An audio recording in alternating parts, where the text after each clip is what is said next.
everybody's talking about Parliament. That's right. The word Parliament is, after all, derived from parler, the French word for to talk.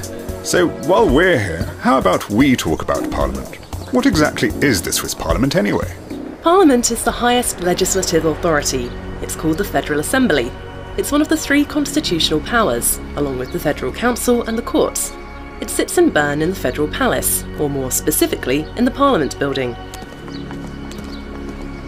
And what exactly does Parliament do? They make new laws, don't they? Right. They discuss and make decisions on issues that are important to our country, for society, the economy, the military.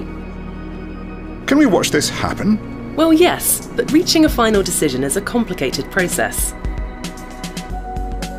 Wow, how impressive. It's like being in a museum or an opera house. It is. It was built in 1902, after all. A lot has changed since then. Yes, back when our great-great-grandfathers called the shots, women were only present as statues or allegories. But today it's completely normal for women to sit in Parliament too. National Council, Council of States, 2 councils in the same building. What about the Federal Council? Do they meet here too? No, only the National Council and the Council of States meet in the Parliament building. This is where they draft our laws. So you see, the separation of powers applies to location as well. And the Federal Council, the national government, it implements these laws? Exactly, and the courts make sure that these laws really are legitimate. The point of this is... to make sure no one becomes too powerful? Spot on. In a democracy, the state's power always needs to be divided, checked and balanced. But why do we need 2 councils in one parliament? If the seats were divided up according to the cantons' populations, small cantons would be at a disadvantage. In the Council of States, the seats are divided equally among the cantons. This helps to create a balance between the small and the large cantons.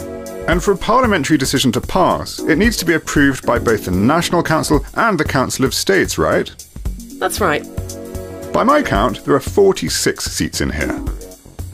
Exactly. Each canton or state appoints either 1 or 2 representatives to this council. And what about the National Council? That one's got 200 members, right? And they represent the Swiss electorate. The seats are allocated according to the canton's populations. So that's why Zurich gets 35 seats. And some smaller cantons get only 1. So how do these 246 councillors make a new law? Do they just go ahead and start debating and then vote on it afterwards? No, not quite. The whole process is regulated. The president of their council makes sure everything is done according to the rules. The National Council has a clear seating plan. Members of the same parliamentary group all sit together. The seating plan in the Council of States is less strict. Sessions. I know what this is. Parliament meets for 3 weeks, 4 times a year, and these periods are called sessions. But what are parliamentary groups?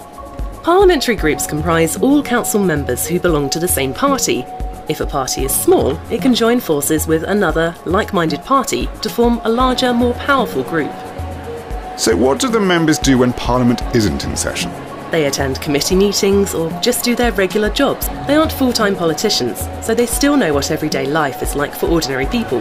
Do they need to be able to speak all 4 national languages? That would be nice, but it really isn't necessary. Everybody speaks in their mother tongue. The National Councillors are lucky. Interpreters translate their debates, and they can listen to them using headphones. By the way, parliamentary meetings are open to the public. You can follow them live or on the web, or read about them afterwards. Cool. And what are the National Councillors working on today? They're discussing a bill submitted by one of their committees. Most of the work is done in these small groups. This is where compromises are made, confidentially, behind closed doors. Of course, changing laws or writing new ones takes a great deal of care. But how does this work exactly? Regardless of whether a bill comes from Parliament itself, the Federal Council, a canton, or a popular initiative from an interest group, the committee responsible, and finally both chambers, must discuss each and every bill, until they come to an agreement. The bill passes back and forth between the 2 chambers. This usually takes longer than just 1 session.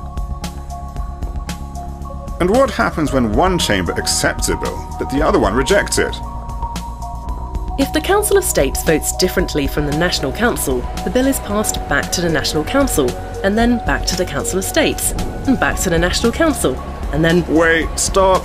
This can't possibly keep going ad infinitum. No, of course not. If the two chambers can't reach an agreement after 3 debates each, a conciliation committee has to find a solution.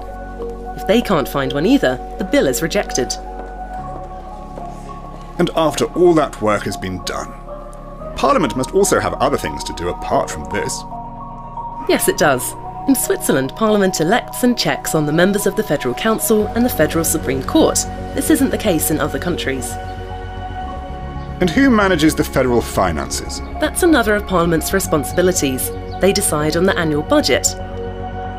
They also maintain relations with the cantons and with other countries. Parliament meets with foreign delegations and ratifies contracts with other states. How do the members of Parliament manage to do all of this? They get support from the parliamentary services, the Parliament's administration.